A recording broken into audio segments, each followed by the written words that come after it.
Hello and welcome. It is All for United. No, it's not a replay. We have just come off of the WFC channel and I've replaced my wonderful panel of three with an extraordinary panel of four and not an Arsenal fan in sight, which is lovely on this occasion. We love you really, Meg, but still, it does feel odd when you have an Arsenal fan on a Man United show, but there we are. Loved it. Dan's there, and we've also got another Dan because, as you well know, here on All for United, we very much enjoy getting people on called Dan just to confuse the situation. So, Danny B, lovely to have you on the channel for the first time. How are you, sir? How are things? Yeah, great. Thank you. Thanks for having me on. I'm pleased to be here. Excellent. Well, we are pleased to have you on as well. Of course, we have also got the return of the man himself, the one that can only be described in one word, which is legend or grumpy, depending on which one you chose to go for. Mr. Stu Willie, how are you, sir? Grumpy, because that's definitely the way forward. No, I'm all right, mate. I'm all right, thanks. And yeah, thanks for having me back. I do like a Saturday night, as you know. So no, it's all good. I love having you on, but what I'm loving more at the moment is that I'm not entirely sure where the wall ends and your top starts at the moment. It's yes. Yeah, well, I watched the game and then because we've got a match tomorrow, so I did an hour's worth of training. So I just literally got back. So it's just an old training top. So it just happens to. This is an old nursery. I've been in it, which I keep saying, and I must redecorate. You know, I just never got around to it.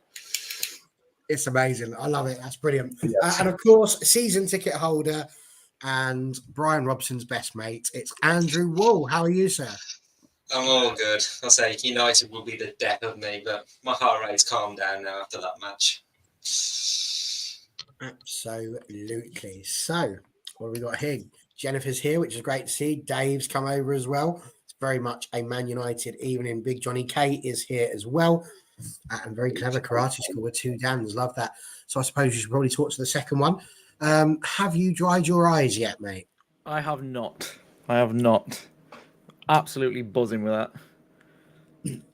As we should be. Now, Johnny K has alluded to it already in the comments, but we do want to, here at All for United, just send our condolences over to the Ferguson family. The news that Kathy Ferguson passed away at the age of 84 years, quite a good innings, 57 years of that married to Sir Alex Ferguson. We all know Sir Alex Ferguson is a legend. He is probably the best manager that Manchester United have ever had, although you could argue about Matt Busby as well, of course. But as the great man himself said, it'd have been absolutely nothing without the real boss, that being Kathy Ferguson. The fact that she managed to bring him back in the year 2002 to give us at least another decade of just domination and rule over the English game.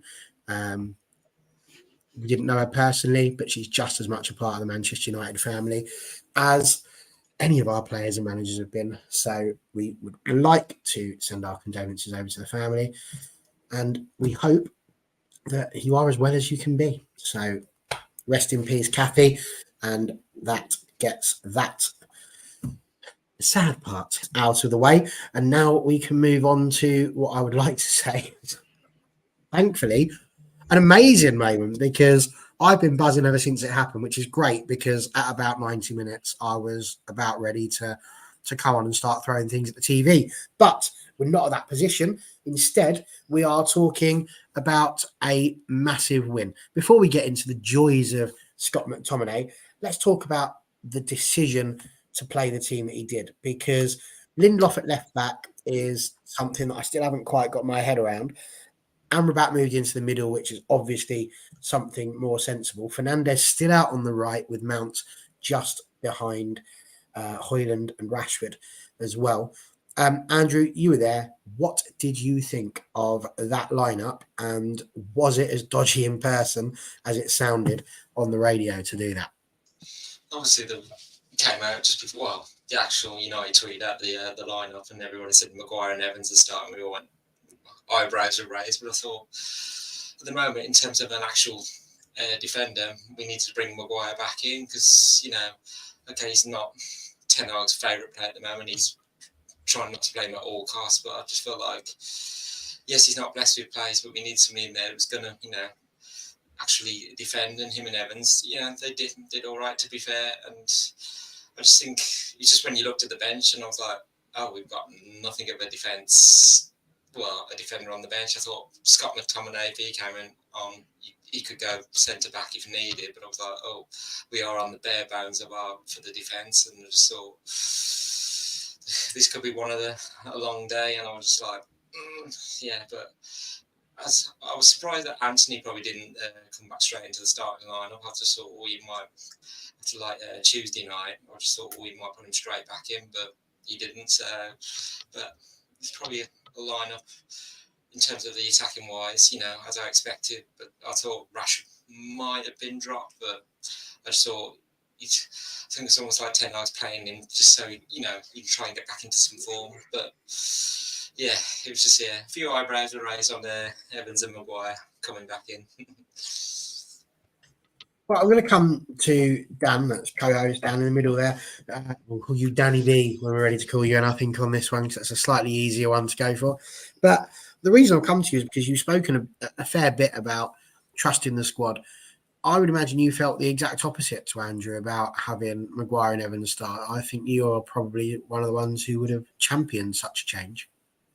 Yeah. Nobody can point me in a direction this season where, Varane's played well, but where Varane and Lindelof has worked, it's just not worked this season.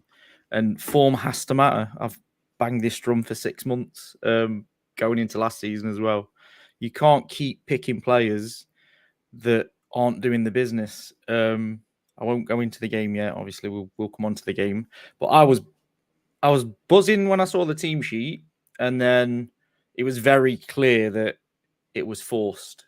It wasn't a sub that he would have done if he didn't have to, which is obviously why we ended up with Evans and Maguire and not one of them next to Varane. Or even, I think if Varane was fit, maybe Amrabat might have stayed at left back. I'm not entirely sure, but it seemed like a forced thing more than a choice for him.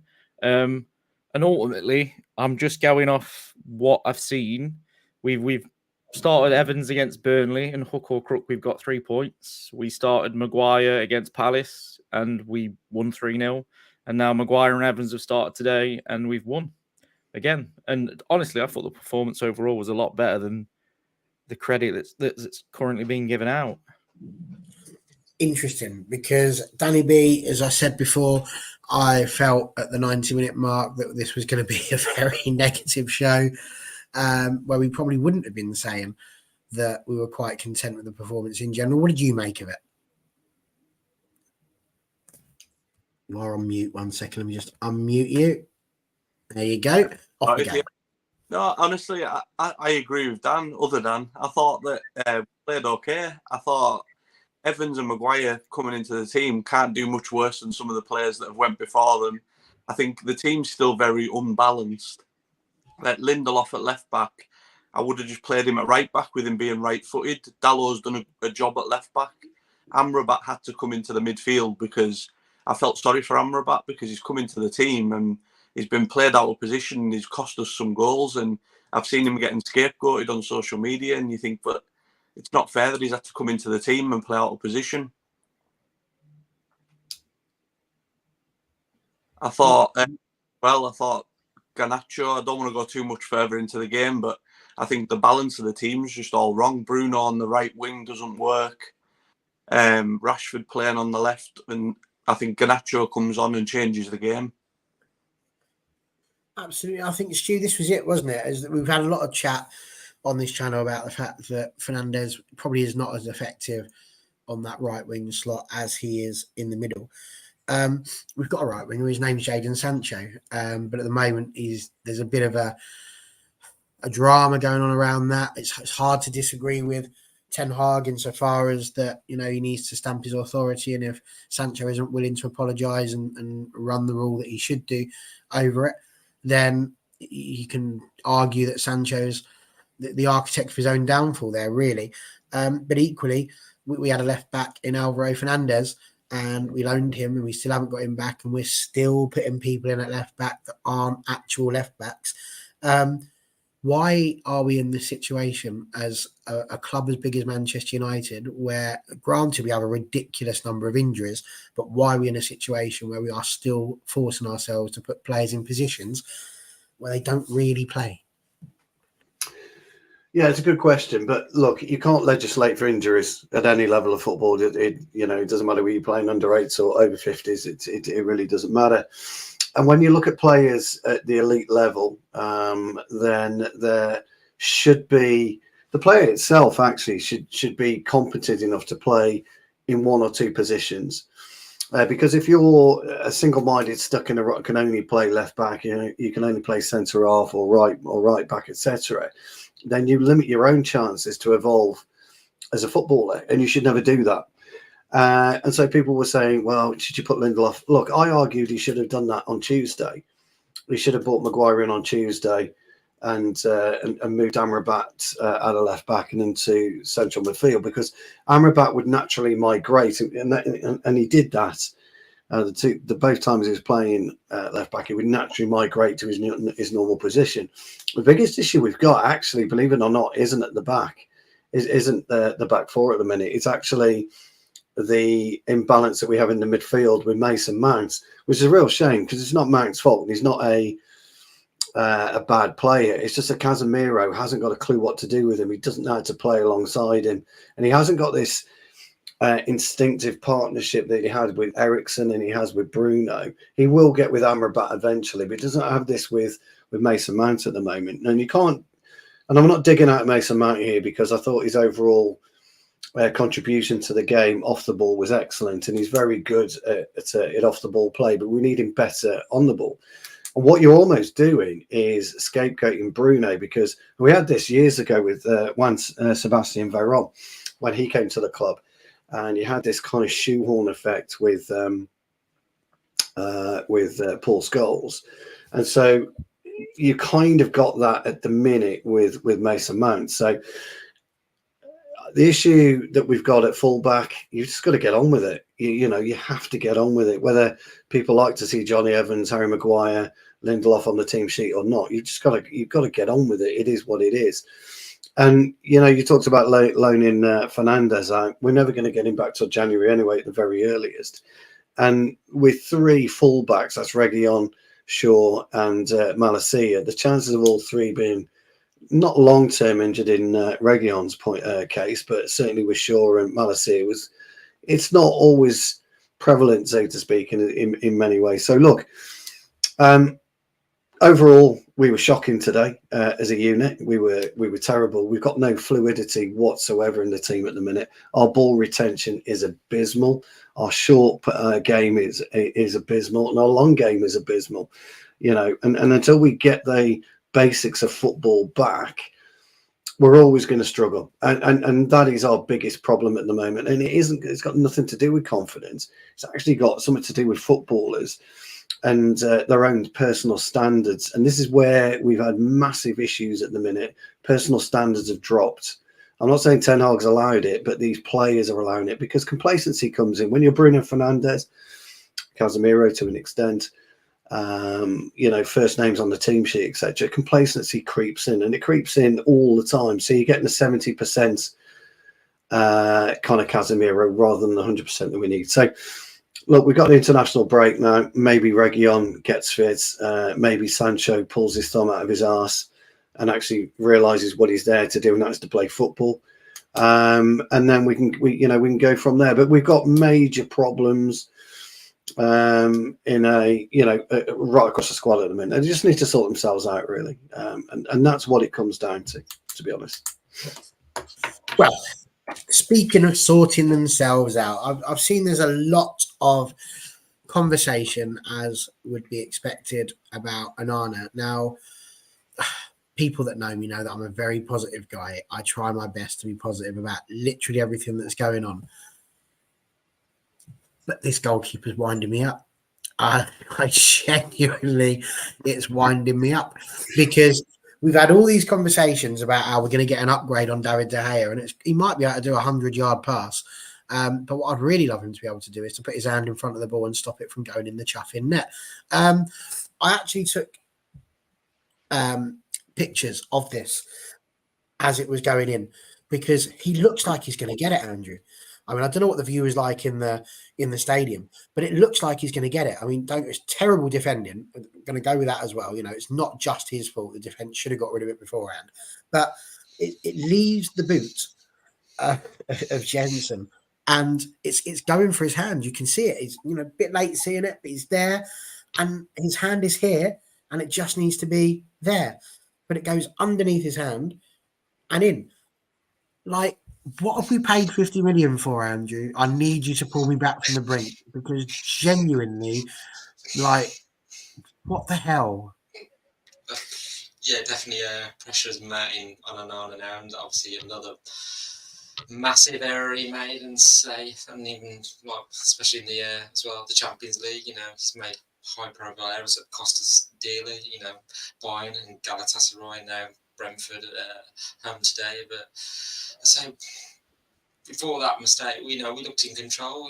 But obviously the defending, again, simple mistake by Casemiro.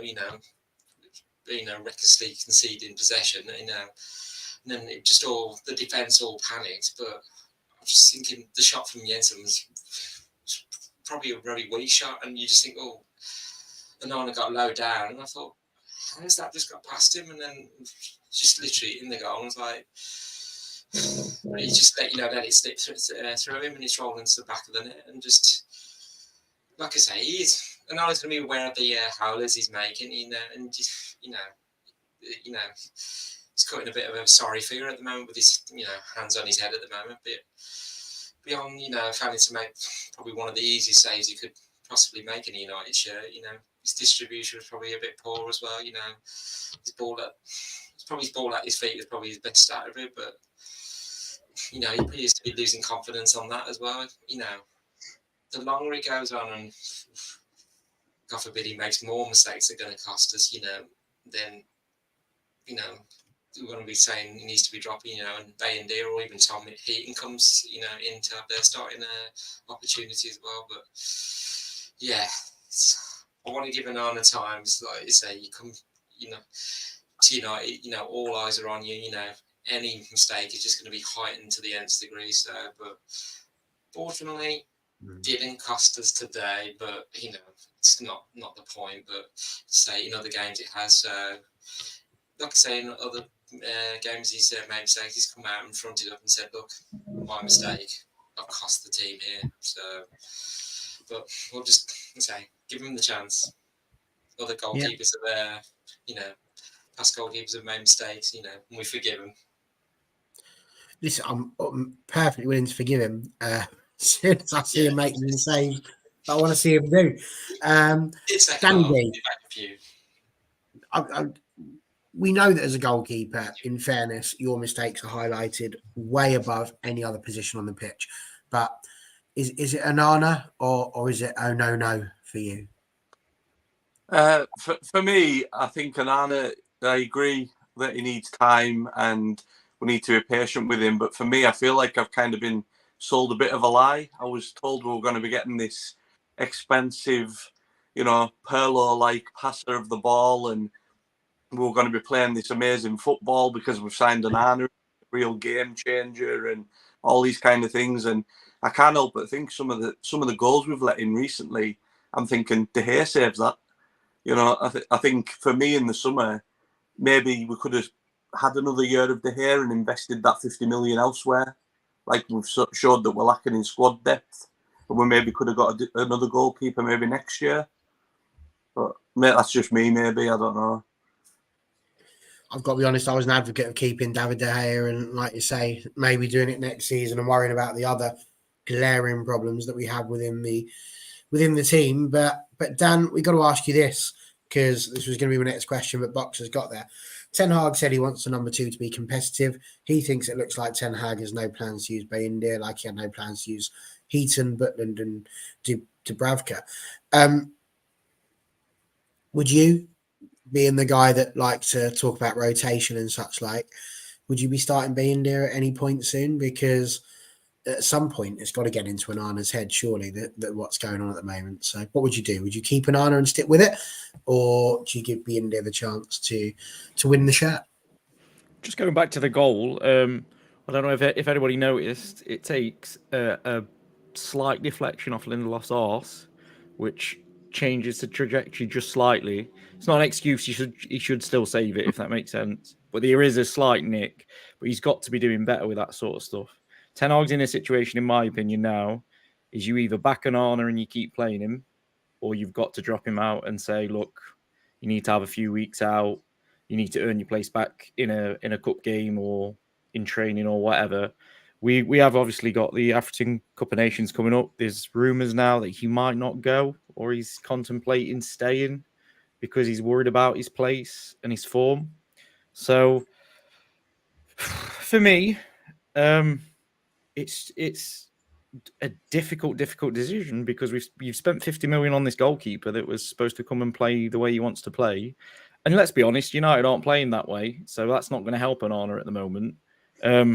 And we're not going to start playing that way magically overnight, as much as people seem to think that it could happen. So me personally, I would be tempted to just give him a few weeks out, give Bayindir maybe a run up to the next 3 or 4 games, see how he gets on. If he's got the form and he can handle the pressure, then why shouldn't he be given a chance? He was brought in for a reason. They thought he was good enough for a reason to come in to be the number 2. So when your number 1's not in form, surely you have to use your number 2. I feel exactly that way. We're just going to take a brief moment just to throw this one in here because Dave brought it up. Yes, I didn't know that was where you were from, but absolutely, Stevenage getting another 1-0 win, which is unbelievable, really. I can't believe we're 4th in League One. We won't talk about where Wigan are at the moment, but hopefully you pull yourself out from that horrible position you're in. But yes, there you go. Lovely. And of course, Charlie McNeil playing at Stevenage at the moment, which is lovely to see. Stu, what do you reckon? Because to me, surely you've got to give Bayindir a go, but is this just a case of a manager now? This is his signing. He feels like he's got to stick with him because of the fact they bought him for the 50 million and he was the big replacement for De Gea. So therefore, he's going to stick with it regardless of what happens? Or do you feel like he's shown you enough that he can be ruthless and will drop an Arna should he need to? This is unfortunately another problem with modernism in football. People look at the Holy Grail over at Manchester City in a minute and think this is the way they should be playing. It was all a load of bollocks, absolute load of bollocks. Alex Stepney used to roll the ball out and use his feet back in the 70s. It's nothing new, this goalkeeper working the ball out from the back. It's just nothing new. It's just horse shit. It really is. It's just we've got to try and evolve football. We've got to try and move on from the fundamentals, which is football. And the issues are you get problems with it. You know, Manchester United are used to having David De Gea between the posts for 12 years. Look, I think he should have gone. He'd done his time with us. It could have been done better. He was making mistakes, but, you know, people are looking at him and saying 17 clean sheets, away we go, etc., etc., etc. But for me, look, we all know Onana's a good goalkeeper, right? We know, we've seen the quality that he had at Ajax. We've seen what he could do at Inter Milan, right? So we know he's got the quality. His issue is he's coming wearing fucking Speedos. He thinks he's some kind of fucking model. And on the big fucking, you know, Billy Big Bollocks, away we go. You've got to pull on the granddad fucking swim trunks now, mate. You've got to become humble. A good top quality footballer becomes humble. And I think Andrew made a really good point about maybe, you know, his confidence is taking a blow. And I don't buy confidence in football, as you well know. It's up to you as an individual to, you know, to have the game of your life or try and work your way back into a game of football. And to Onana's credit, he does. He works himself and he plays himself back into the game. But the interesting thing is, Andrew's right. If you've brought in this goalkeeper specifically to be able to play out from the back, which we don't have the defenders, by the way, to do, okay, and you lose that side of the game, and he's also having a bad time with his saves, you've got 2 options. You either pull him or you tell him to get on with it. Now, I'm kind of in the mindset, get on with it. Go out there and prove your worth, because only you can do it. You can do as much, you know. Onana's what, 24, 25, 26, I don't know how old he is. But he's been playing football probably since he's 5 years old. There's nothing you can teach him about goalkeeping he doesn't know. Nothing. There's nothing. Because the goals are exactly the same circumference as what they were when he started playing. There's nothing you can teach him about goalkeeping. So it's up to him, that individual, to sort his own shit out. And that's what he's got to do. And if he wants to prove anything to the fans, that's what he must do. He must use this 2 weeks of international football, if he doesn't go away, and sort himself out. Whatever demons is going on in his brain, he needs to sort it out. Dan's right, by the way. A, the shot took a deflection, and B, when you look at it from behind the goal, and Dan, you've obviously seen it from behind the goal, when the ball dipped at the very last minute, it was actually level with his hand. He got it spot on with the actual trajectory of the ball. But because it had come off Lindelof's knee, arse, or wherever it was, it put some top spin on. So he actually ended up going over the ball slightly. Look, he should be saving it. There's no two ways about it. He should be saving it. But a good goalkeeper doesn't wilt, and he didn't wilt throughout the game. And so you're going to have to stick by him. I agree with the lads. I see what the guys are saying. You know, take him out. But for me, you know, if it was me, you know, I'm having a bad game at centre half, I want to stay in there, and I want to be able to sort it out, because you're the only one that can do it. You can get on the training pitch on a Monday, you can do your drills, you can do this, you look great in training, but you've got to perform on match days, because what happens in training is an irrelevance. It's match days that really, really count. So I'm hoping he'll come good, but he needs to come good quick. He needs to come good sooner rather than later, and that's really up to him. So Jennifer's right. That was actually my next thing. She's absolutely right. He's chucked his toys out the pram, hasn't he? He should be working his absolute bollocks off to get back into the side. You know, the player's got two jobs, really. The first thing is to play brilliantly on the Saturday or the Tuesday or the Wednesday, and to give the manager absolutely nowhere to go. Yeah, I've got to play you, mate. I've got to play you. I've got to play you. I've got to play you, because you're operating at the highest level, and we're not seeing that at the moment. So I take the lad's point. I do about, you know, I get it. I completely understand about what they're saying about, you know, taking him out of the equation. Dan B made a great point. Could we have used 50 million better? Yeah, we probably could. Absolutely. I just feel that it was his time to go, unfortunately, De Gea. But sometimes you've got to turn around and say, you know, you keep cocking up, mate, but you're still going out there. I'm still going to push you out there, because you're going to have to come good for me, mate. And he needs to do it sooner rather than later. But that's his job. He's a goalkeeper. It is. I was going to ask Danny B on this one as well. Thought that just popped into my mind. Obviously, we know that Onana could very well be off for the Africa Cup of Nations as well. Is that another reason to maybe be giving B in there a bit of a run so that he can get into the team and sort of get used to being in that position, used to playing with the defence as best as you can when it changes every single week? Would that be a sensible thing to do, and then see if Onana can rebuild his confidence with his country before he can come back into the squad here? What do you reckon? Yeah, well, yeah, I think a lot of issues, like the lads have touched on, is about, like, there's no you know, repercussions if you have a bad game, or, you know, if these same players are letting us down, you know, week after week, well, most weeks, are still on the first names on the team sheet every week. And I know that Stuart just said there about Onana, and that you know, we should maybe stick with him, and I agree. But what kind of message is that sending to Bayinda? You know, he's sat there on the bench, he's training, you know, and he's watching Onana cost goal after goal, game after game, and he's thinking, am I going to get a chance? When, like, if I'm not going to get a chance now, when am I ever going to get a chance? And I think that it's probably like that in the whole of the team. Like, Palestri must be looking at it going, you know, how am I not getting a run on the right wing at the moment when Bruno's playing there and he's largely ineffective? And there's numerous positions on the pitch. I think there's no reward for doing well, and there's no repercussions for having a bad performance. Very fair point. Very fair point. Andrew, feel free to talk about that if you want to, but I wanted to ask you about the Diogo Dalot clearance off the line, which was quite a moment. I thought he had a pretty good game, Mr. Dalot. What did you make of Diogo from the stands of Old Trafford?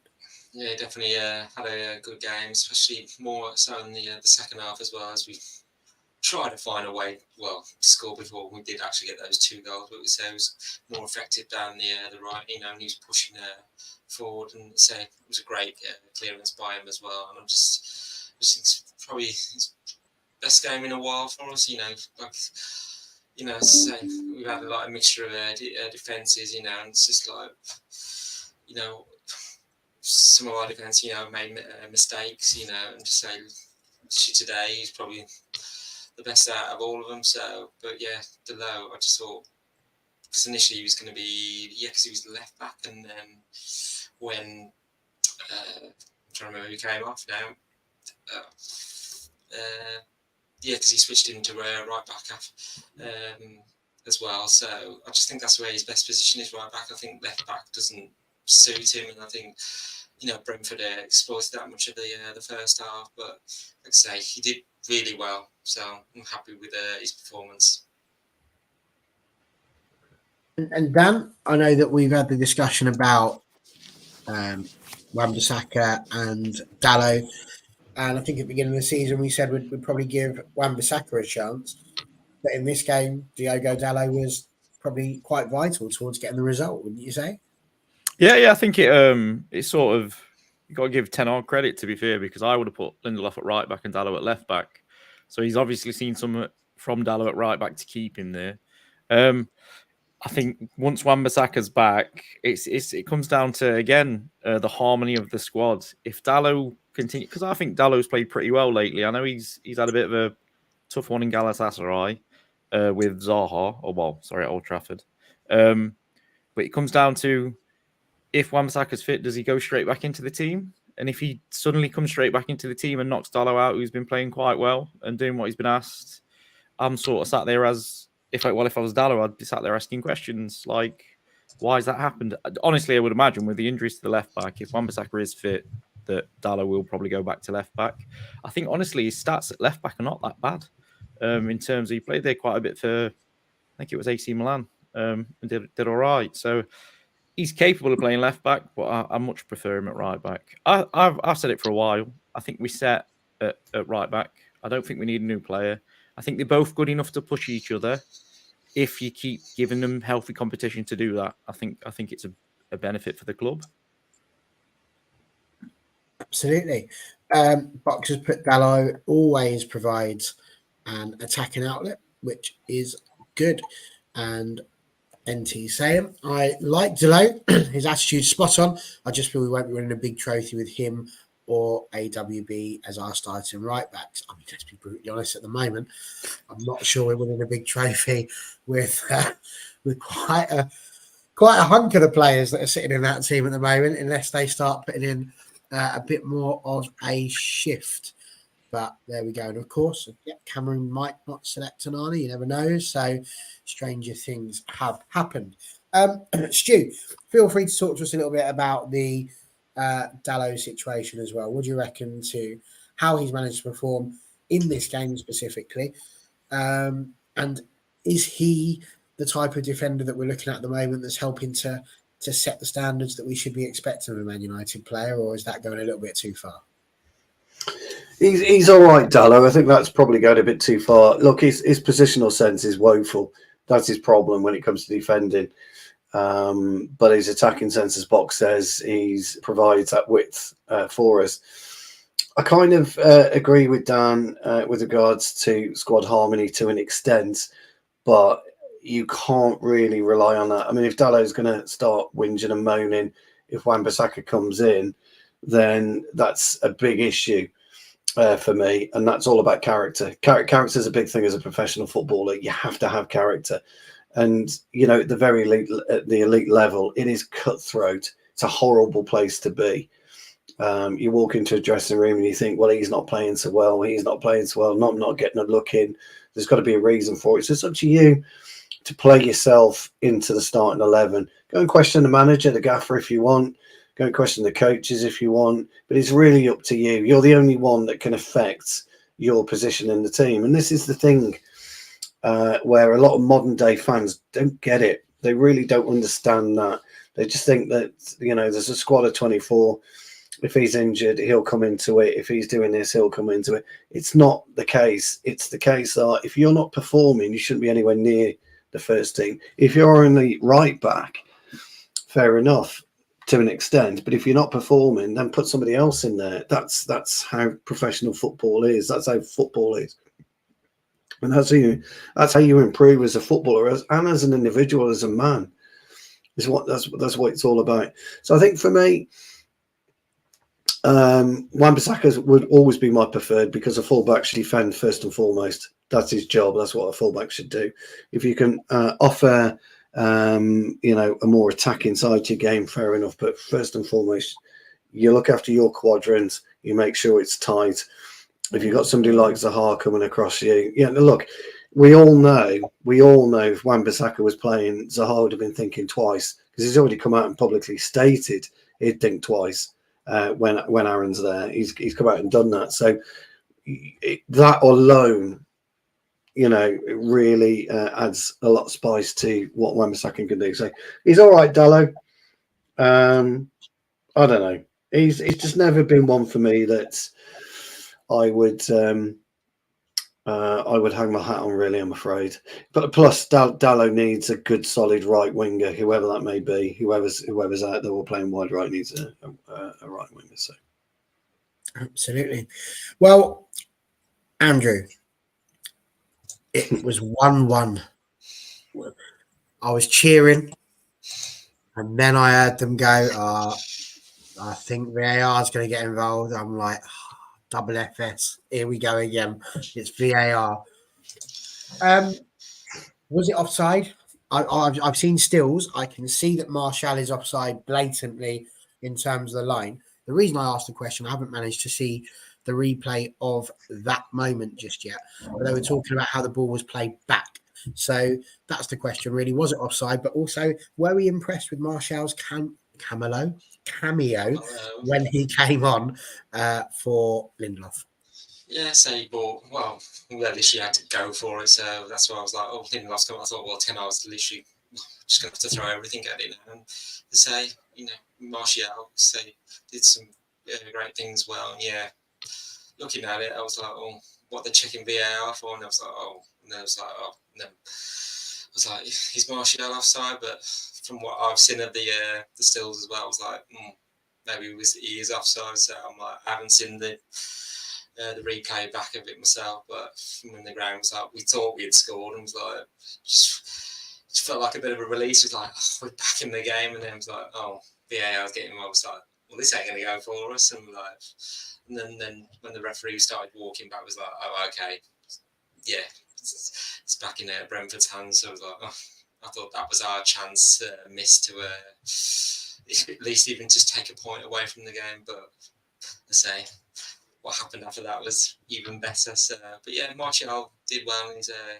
said, in his cameo. So did some really good things well. Whether I'm just thinking, it depends what happens in the next 2 weeks with the international break. Whether Martial would come in for Rashford, I don't. As I say, I want to see how the international break and how the players, how they all come back, and Ten Hag will make the decision on Rashford, because I just think, yeah. I don't know. Yeah, with him at the moment. It says, even a blind man on a galloping horse. He's right though. He's right though, Baz. But most people were hanging a hat on the pass being a reverse pass, a backwards pass. He was coming back from an offside. I haven't seen it, so I'm not a blind man. He was coming back from an offside position anyway, so he was interfering with play pretty much right from the get-go. So it was never going to be given at all, to be fair. So Dave's right. It's just one of those things. But actually, Andrew was right. I thought his overall approach game was decent. When he came on, I thought he had some good moments, to be fair. But he needs to spend these next 2 weeks getting his sharpness and his fitness. He's lost 2, 3, 4 yards of pace because he's been injured for so long. And you start working, get working with a sprint coach again. Start looking at his positional play on the pitch and see what he can do to, as I say, affect the game. I mean, Danny B, I was going to get you to answer this question that Jennifer Jordan's just asked. She's asked, why is Martial still at the club? I'd argue he's still, out of all of the players that we've got, he is the second highest scorer out of the current Serbian players that are at the club. Can we really afford not to have Anthony Martial at the moment, bearing in mind the fact that our only other striker that seems to be in form at the moment is Højlund, who's new? Yeah, no, I mean, I get what people are saying about Martial, as in, he's injured quite a lot. He's unreliable. He can't have a good run in the team as such. But for me, when he does play, we look better as a team. There's more structure to the attack. I always think he holds the ball up, and yeah, I know, he has his moments where he's maybe, a bit lazy. He doesn't close people down as quick, and like you just said there about, he's lost a few yards of pace with the injuries. But for me, I do think as a team going forward, we look better when Martial plays. But you just can't rely on him because of the injuries. Well, we know that, don't we, Dan? We had the conversation about Martial and his injury proneness. He's not quite hit down Anderson levels, but he's pretty close. What did you make of Anthony Martial and his performance today? And, if nothing else, my understanding is that the movement for the goal was quite a good one. For me, I think he played really well when he came on. If he wouldn't have come on, we wouldn't be saying Garnacho changed the game, because the little link-ups they were doing down the left-hand side made the difference. The movement was really static for ages, and he just came on and started coming a little bit short, started making some just small effort runs, which make huge difference to the players around you. So I thought he had a good game. Obviously, it's one of them. He shouldn't be at the club. It's another one of them where I'm sure the manager would have preferred someone different in the summer and maybe get the change in. But he's still here. We're going to have to back him. Like you say, it's better to have him being able to come off the bench than nobody. Otherwise, we're in another position where we're struggling. Fingers crossed he can come. It's sort of a Wegger situation for Martial. If he can grab us 5 to 10 goals before the end of the season, I'll be more than happy with that. If he can come and just make a difference in odd games, that'd be perfect. Let's talk about players that shouldn't be at the club, shall we, Andrew Wall? Because after everything that happened, after everything that's occurred, ever since the start of the season, when we all got there with our optimism that we always have at the beginning of a new football season, we've got Højlund is going to be better than Haaland, all the jazz that you normally have. We get brought down to earth with an absolute crash and a bump. I remember the tweets. Don't think I don't see you. Not you. Here, people. I saw the tweets. Yeah, we're going to sell McTominay for 30 million to West Ham. Absolutely. Need to get rid of him. He's dead wood. And I can remember being sat here with Dan saying, we definitely don't get rid of McTominay and Fred. That would be a bad idea. McTominay, to his absolute credit, today has said, I've supported this club since I was 5 years old. I know exactly what it means that you cannot give up at this football club. He epitomizes, for me, Manchester United, because he understands what's going on. I'm not claiming he's the world's best footballer. He's not David Beckham. He's not Ronaldo. He's not Roy Keane. He's not these people. But to me, he's another Darren Fletcher. Quietly goes about his business, works hard, and gives his all for the bloody club. He comes off of that pitch sweating, whether he's played well or not. I was delighted for him that he got those 2 goals today. I was even more delighted that Harry Maguire gave the assist for the winning goal. Just how loud was the cheering? Because for me, it was absolutely brilliant. And genuinely, like I say, 90th minute, I'm sitting there like, I can't stand this team. What are you doing to me? And at the end of it, I'm walking around singing Glory, Glory, Man United again. It was like the good times are back. We've beaten Brentford, by the way. That's all it is. But for me, it was 1999 all over again. I was absolutely delighted. What was it like at the ground? Well, when we thought we'd scored and then it was ruled out for offside, I thought that was it. That was, our moment gone, even just to nick a point. And I was just like, that when we got the equaliser, Scott actually got to the byline and then he put the ball back across the box, and then Dalot shot hit the keeper, and then Brentford did a slight clearance, and then McTominay got his foot on it. It was like, it literally just erupted, and I was just like,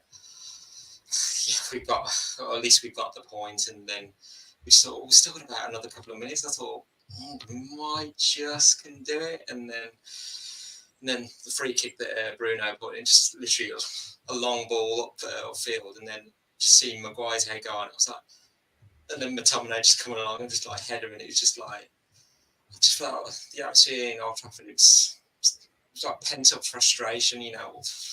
Those 90-odd minutes, Brentford were the better side, and they deserved their goal and taking the lead. And every time we was getting up the final third of the pitch, it was like just running out of ideas what to do next. But yeah, it was just an absolute release of emotion when McTominay scored. We're just all cheering. The only time I remember something like that was when he scored in the Manchester derby just before the first lockdown. I just thought it was a bit like that, and I was just like, And even Ten Hag said afterwards, it's like he has the heart of the club inside him as well. And I think he said it to BBC Sport. He said, I've been here since 5 years old. It's that goal is for all the people that work, Carrington, the fans as well. And it's just like. So I'm glad he didn't move on now. So we wouldn't have had those two goals today. So, but yeah, I feel happy for Maguire as well. Just because them two coming on, if either one of them made a mistake, it would have been like, well, they've gone hammer and tongue at them both. But they combined it really well. So very happy. I was smiling on the way out. I thought United are going to ruin my weekend, and I thought I'm going to be very miserable. This evening and being on here and for the rest of the Sunday as well. But no, definitely all smiles as we walked out. Absolutely that, and you could hear the people singing it loud and proud on Twitter for sure. Dave's put here, McTominay would be more suited to a more forward position, as when he was in the academy he played striker for under 16s to 21. It's interesting because nobody was ever really saying this, while people were just saying how he was one of the worst players ever to set foot at Manchester United, and he's not good enough for Manchester United. But now all of a sudden it's like, oh no, but he's all right if he's playing forward. It's like, honestly, the revisionism at times, I'm not saying you're doing this, Dave, but the revisionism is quite something to behold when you go onto Man United Twitter.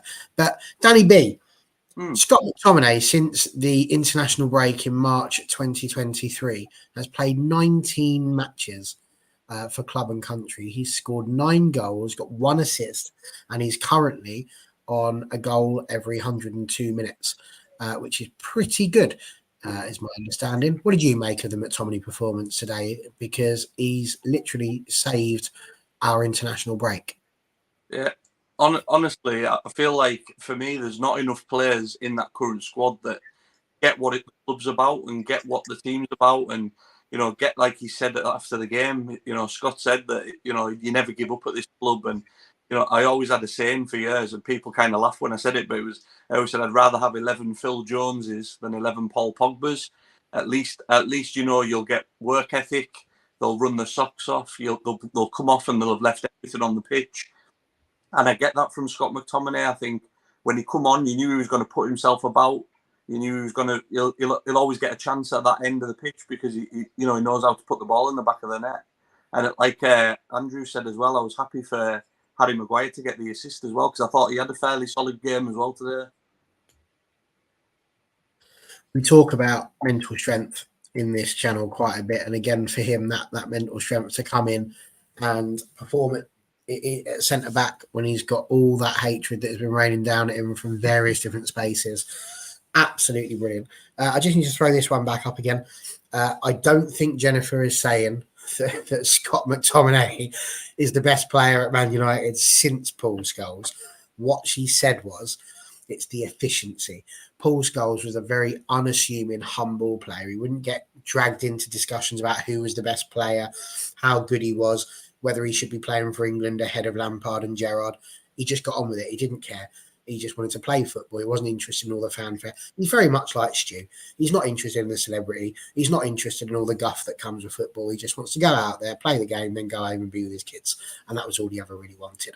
And I think that's what Jennifer's trying to say, is that Scott McTominay just wants to turn up, play football, go home, and he's not interested in all of the bells and whistles that come with it. So I think that's where she's going with that, NT. I hope so, because if Jennifer's trying to say that Scott McTominay is the new Paul Scholes, then I feel she will get some opposition to that point. Stu, Scott McTominay, he's a legend in his own lifetime, isn't he now? No, unfortunately. Look, let's put 2 hats on this, as I always do. From the fan element, it was euphoria. It felt great. It felt brilliant. But let's then put a football head on this, because unfortunately, euphoria is one of the biggest and most dangerous emotions the human body has.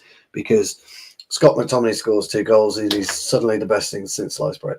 What we're going to need to see from him now is 5 to 6 to 7 games of consistency, which he hasn't delivered throughout his career. And that's my only problem with him.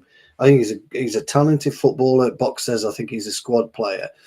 And he's had a great day, today, which is absolutely brilliant.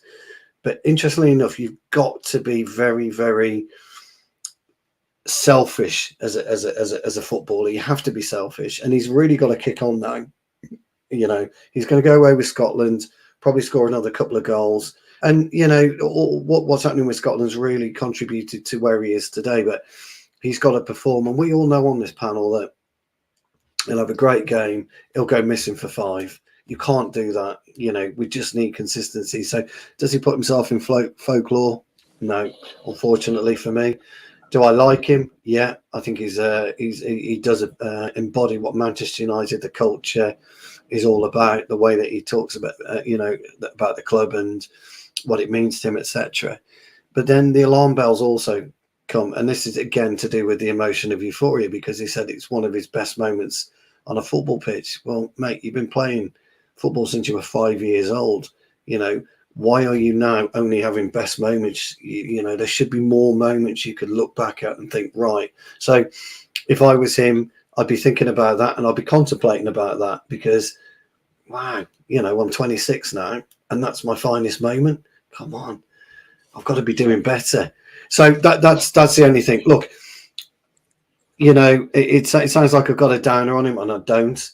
And I haven't got a downer about what's happened today. I think we got lucky today. I think, we all know we got lucky. There's no 2 ways about it. And it was great that he's done it. But let's see if we can do it again, in 2 games' time and 3 games' time. And if he can, he will elevate himself to almost folklore because of, his affinity to the club. But that's how I look at it anyway. And of course, you're right. You're always going to be right on that one, because he hasn't won the medals and the trophies that all these other players have done. But I totally see what you're saying, Dan, about the fact that he's come on in the 87th minute. There was only 10 minutes of game time really to play. And he scored both of the goals. And we talk about the euphoria. That's the feeling, isn't it? When you're the player that's come on and you are the one who is responsible for changing literally millions of people's weekends, because we're all sitting there going, the women drew to Arsenal in the last minute, and that's blinking happening to us again, and Martial was offside, and all that negativity that was just ready to spew out. It's just put a lid on all of those people who I'm sure are just waiting until a couple of weeks' time so they can get that bile out again. But we left it to last because you are the self-professed crier at this moment, literal tears. Talk us through what that meant to you, because I genuinely believe you when you say that. What is it that caused you to get so emotional about that moment?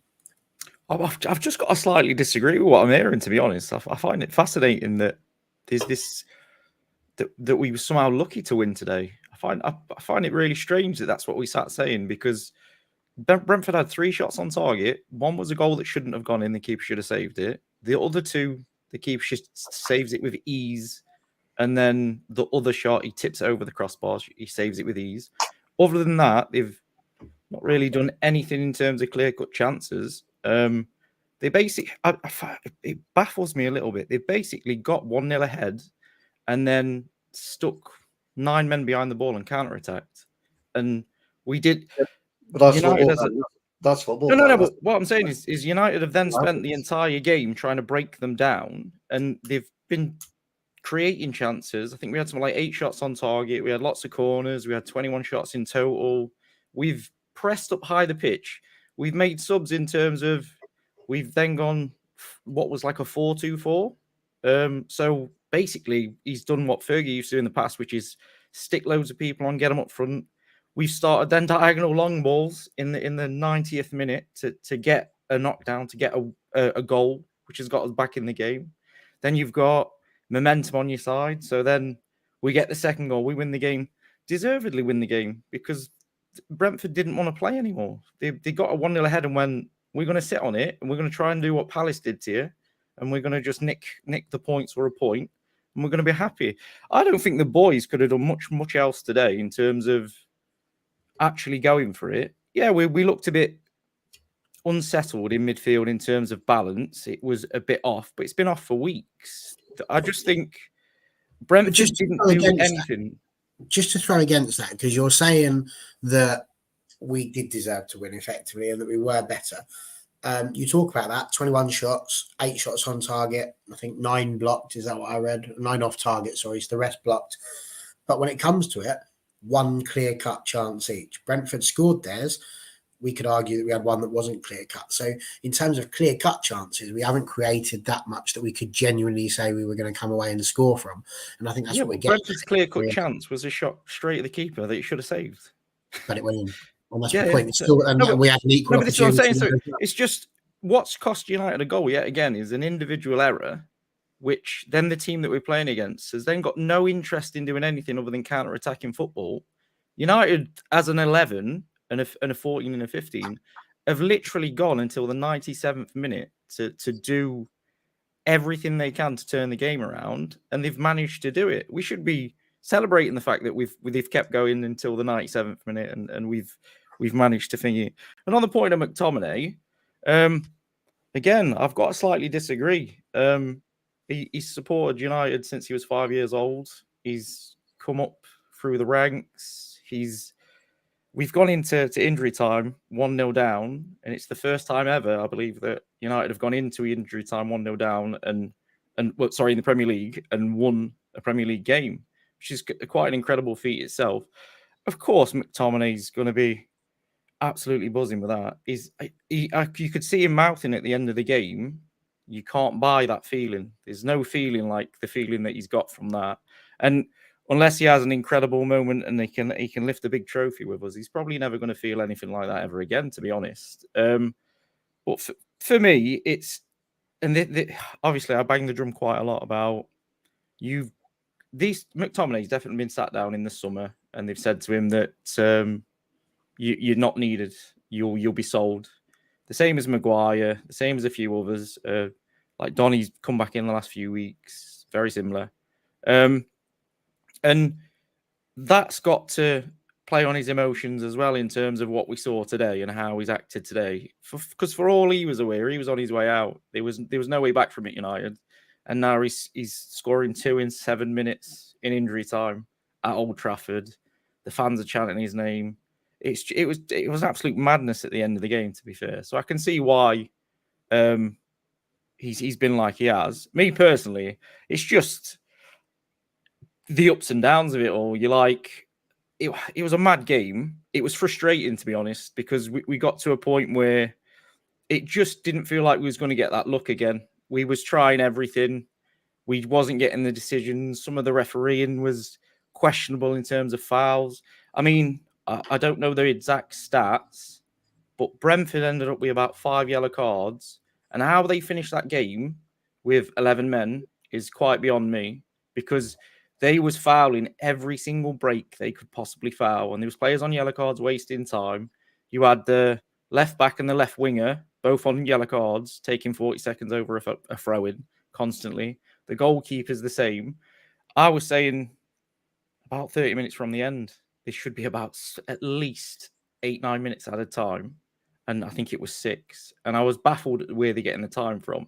So for me, it was just, there was a lot of emotion today. And then when Maguire sent the header through, McTominay scored, to me, that is what they're proper professionals. They've knuckled down over the last 6 months, year. They've been battered, the pair of them, absolutely battered. Every pillar, every post, battered. So to see them both link up and make the difference, I was absolutely buzzing for it, because everybody knows when Evans and Maguire started today, there's certain channels out there, certain people out there, they're waiting for the meme. They're waiting for the clickbait. They're waiting for the mistake. They don't want the result. They wanted a mistake. They wouldn't care if we lost 2-1 if they get to batter Maguire, McTominay, Evans, etc. I just think it's they've gone through loads and they've shown up for us today. So I think we owe them. Fair points. Just a few things I wanted to say about Scott McTominay, because I love my stats and my records as to where they are in terms of all the other Man United players. And the website that I usually go to this hasn't actually updated, so I don't think anyway. So I'm quite right in saying that those were goal number 20 and goal number 21 for Scott McTominay, and that's in 215 appearances. It means he's now scored more goals than Edison Cavani, but also Ashley Young, which I found quite interesting because Ashley has had way more games, 251 games played for him. He's also scored, and this is one that I quite liked, as many goals now as Nemanja Vidic, Duncan Edwards, which was quite interesting. I think that when you look at Ananda Herrera, he scored more than him. So when you look at what he's actually provided for the club in terms of goals as well, it's like, again, we love to slag off these players. We genuinely, I say we, like United fans, tend to like to do that. But actually, in terms of the players that have been in his sort of positions and in that sort of level, for a midfielder, what he's provided us is actually quite good compared to the people around him as well. So, yeah, I'm quite chuffed for Mr. McTominay, and hopefully everybody else is too. And just a quick one, guys. Just a quick one, but it's not about slagging him off, because that's not what I was doing. But he's not. I didn't say you did. Yeah, he's not consistent, and that's his problem. We can talk about a lot of stuff that he does well, but he doesn't do it consistently, and that's my issue with him. And that's not just him. There's loads of players that aren't consistent. Bruno's not been consistent this year. Casemiro's not been consistent this year. And they've all got to take the blame. If you're not consistent, only you can deal with that. Only you can sort your levels out, your performance levels out. And if he doesn't do that again for another 8 games, then this gets forgotten about. Brilliant today, absolutely amazing. But you dust yourself off, you close the door when you go home, and you prepare for the next game. And that's what we need. We just need that level of consistency from him.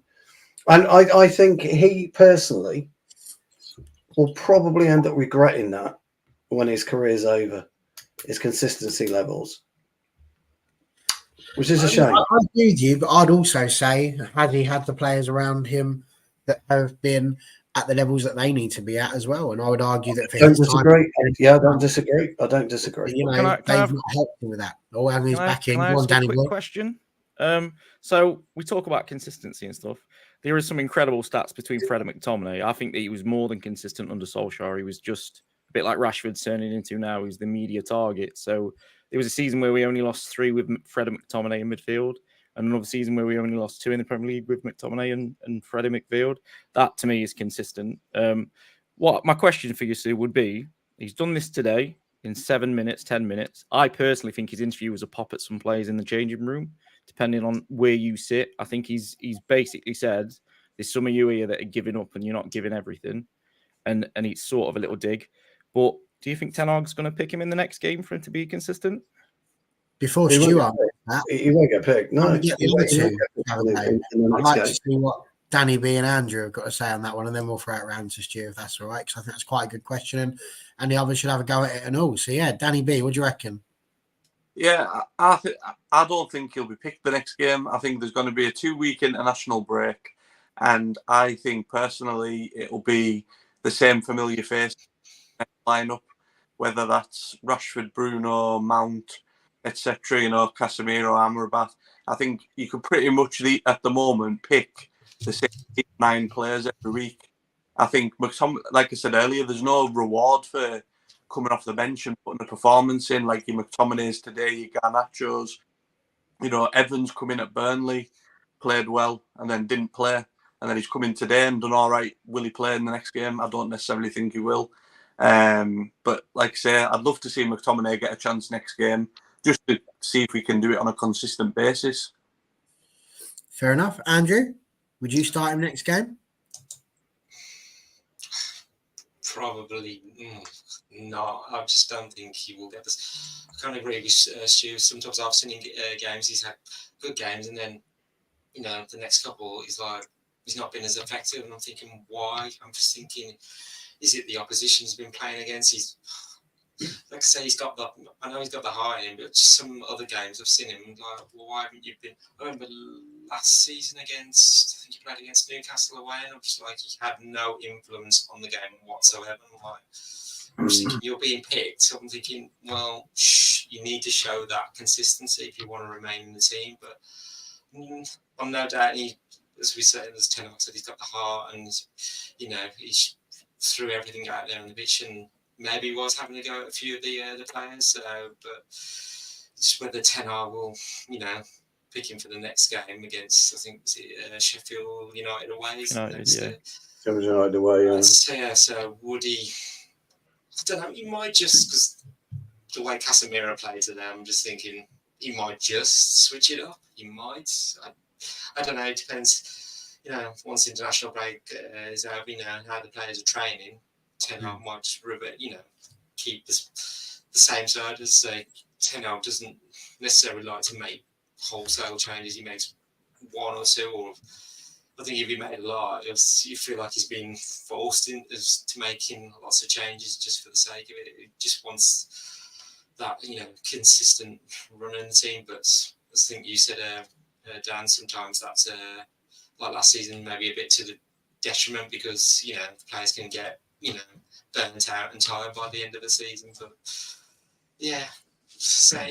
as we said earlier, like Scott McTominay is like the Darren Fletcher. He's there to come on and do a job for us. I mean, I'll nail my colours to the mast. Absolutely. The fact that it's Sheffield United away, 100%. I think I would start with Scott McTominay. Why not?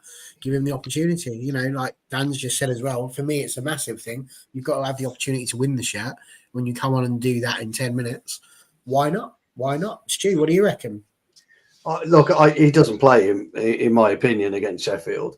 Should he play him? I don't know.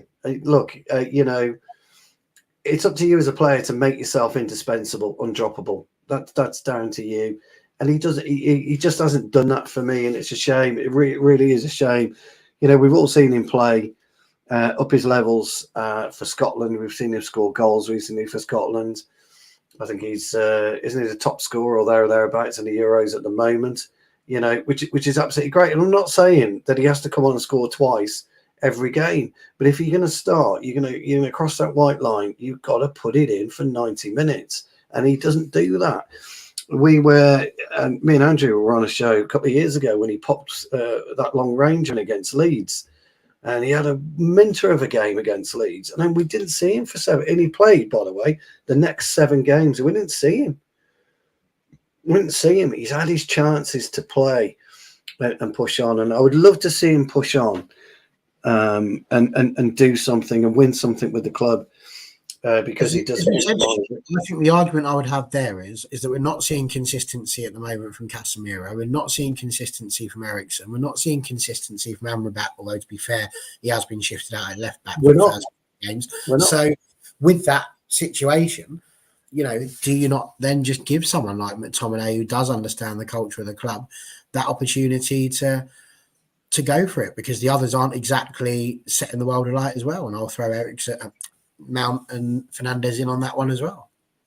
I don't think you do. Again, I get your point. I get the reasoning behind it, and it's sound logic, but you don't, because you've got that Casemiro has that ability. Eriksen has that ability to turn the game on its head. And all right, people would argue Scott's done that today, but really, he won't. That's about the only time he's done it. Casemiro's been doing it for years. And look, it's a difficult one for me. It's a massively, massively difficult one. I get it. And I really understand why people would say, let's give him a chance. But I want him to prove, I want him to do something. I want him to, if he plays at Sheffield United away in a week or two's time, he's got to really, really take his chance. He's got to grasp it with both hands.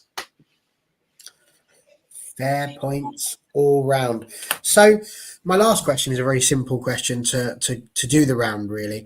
And it's as simple as this. How important was it to get that win going into the international break in the manner that we have? because let's be honest with you, it wasn't looking good. It was looking really, really not looking good. We're now in a situation where, you know, we're back in that top half, granted 4 or 5 points off the top four again. But how important do you think that was? If we'd have gone into the international break, it would have just been doom and gloom for 2 weeks. Andrew, how important was that 3 points today?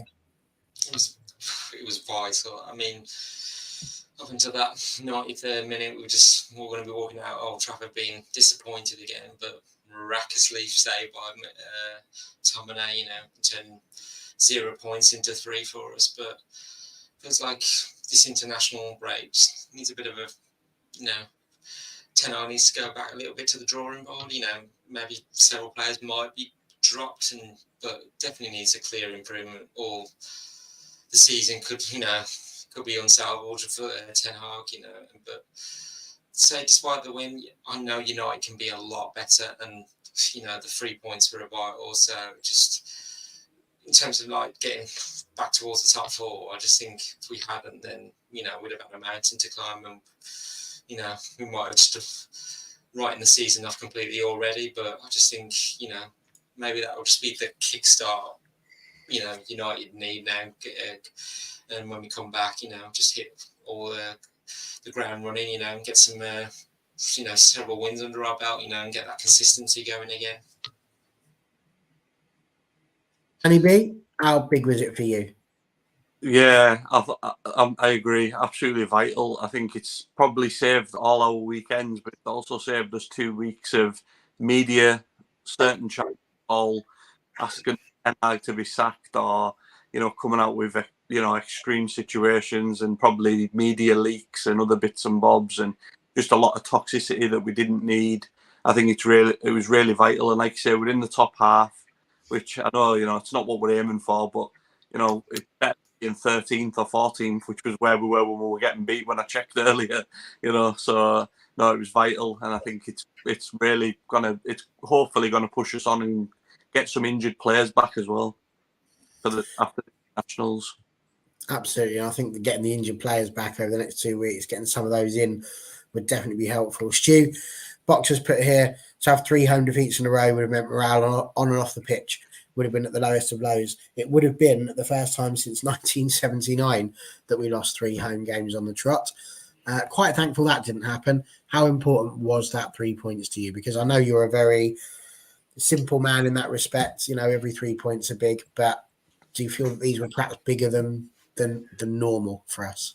No, it was a huge win for us today. Absolutely huge win. You know, and you know, people can relate to what we did under Fergie. You know, Fergie time, etc. And you know, I've been at Old Trafford when we've done that before, through various matches, etc. And you know, we've come from behind and we've been playing poorly, and we've managed to grind a result. And that's football, and that's what you should do. You should strive to grind that result. But today was a huge win because I think we just dropped off the mountainside, and we were dangling on just a very, very small twig, you know, to save our lives right now. And I think we now you know, we can find a way of crawling back up that mountain.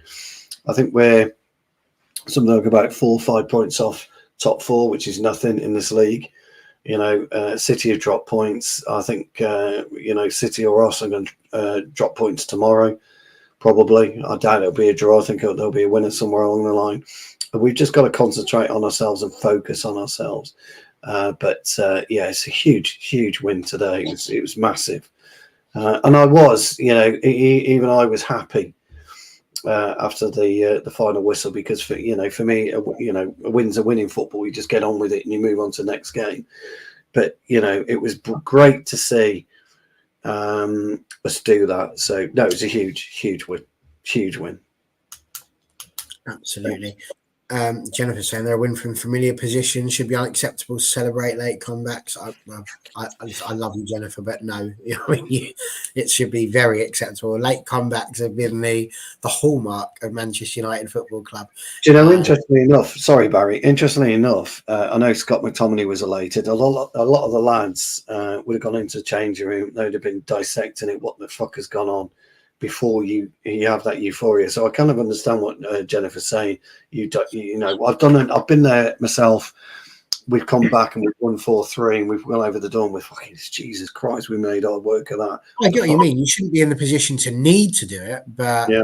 So you do is unmatched. You know, I don't like to agree with Connor because he's a big fan of jeopardy in football, but he is right insofar as that the feeling you get when you win a game 2-1, having done it in the 97th minute, will always far outweigh the feeling you get for winning 6-0.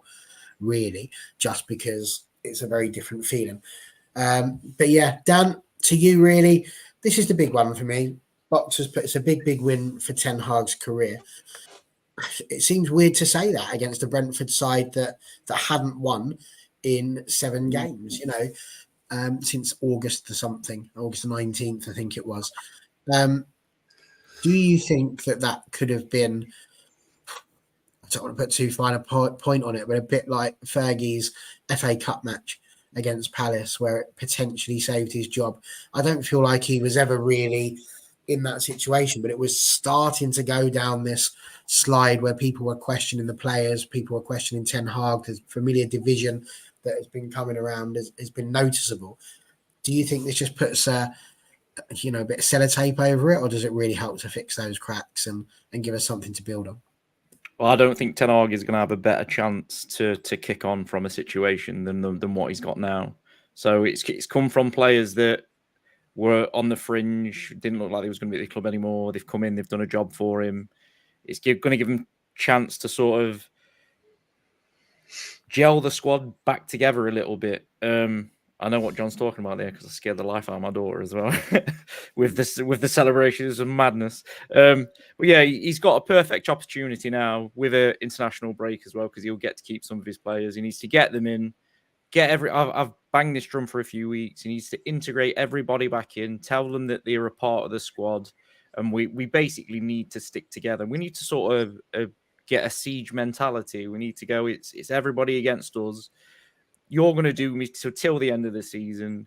And honestly, I don't think he would have got sacked if we lost today, but losing today and then having the 2-week international break so gutter journalists can make stuff up for 2 weeks and they can push their agenda and everything really wouldn't have helped the club in any way, shape or form. I genuinely think he's got a perfect chance now to just sort of get everybody on board, like even the players that maybe he doesn't fancy. Say to everybody, look, we've got a few weeks, you've got a clean slate. Every place is up for grabs. Casemiro's not in form. Fernandes isn't in form. Rashford's not in form. Go out and prove to me that you deserve a starting spot. And if you're good enough and you play well enough, I'll give it you. If I was a manager and McTominay had done that for me today, I would be telling him, are you going to have your chance against Sheffield United? You go out, you take it. If you don't go out and you don't take it, you'll be back on the bench waiting for the opportunity again. Light a fire up a couple of the players' arses and really get shifting. Same with Maguire. I think Maguire's come in. We started 2, we've won 2. He's looks assured on the ball again. I think him and Dallo this time was up there for ball progression and ball carries today. Both fantastic. He's just got a perfect opportunity to really run with what's happened today. It's a proper Man United thing that's happened as well. Two goals really late in the game. Coming from a Manchester United lad, youth team player that's come all the way through, he's not going to get a better chance to gel everybody in and say, this is it, siege mentality, end of the season. Let's get the best possible finish we can.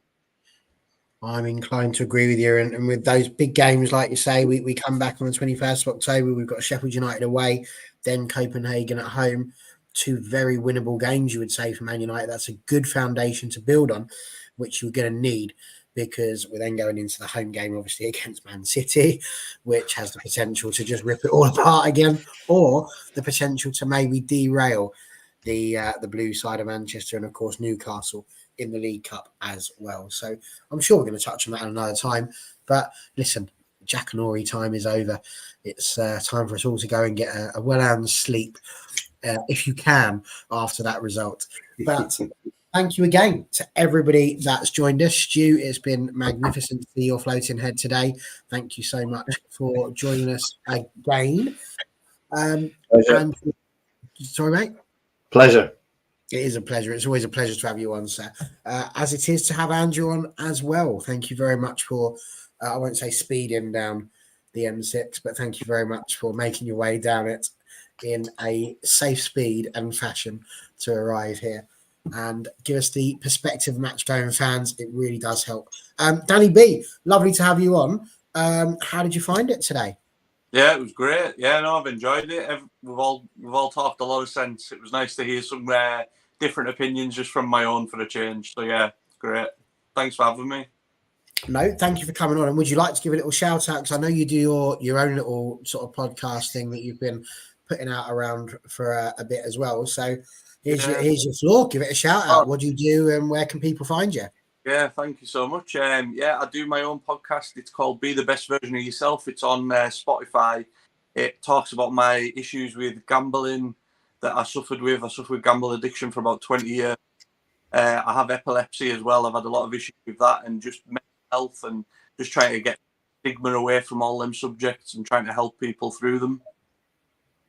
So yeah, you can find on any social X, Instagram, Facebook. Excellent. Well, there we go. Well, thank you very much anyway for popping on. Hopefully we will see you again. And Dan in the middle, of course. Always lovely to see your face. Dan's not going to be here with us next week because he's got to do some night work. But fear ye not, because you will be your midweek show. How have you found the last couple that you've done, Dan, the last couple of midweek mayhems? We're getting better with the technical issues slowly. Andrew's been a massive help as well. By which he means he's the one who's got to push the buttons. He loves Yeah, I keep pressing him in the wrong order. But yeah, so it's going well. Good. That's what we like to hear. And he'll be back again on Wednesday for another one of them, where I'm sure we'll take a little look into the future and what we think is going to happen. But until then, it is very much time to say, what a time to be alive. Thank you very much, Mr. Scott McTominay.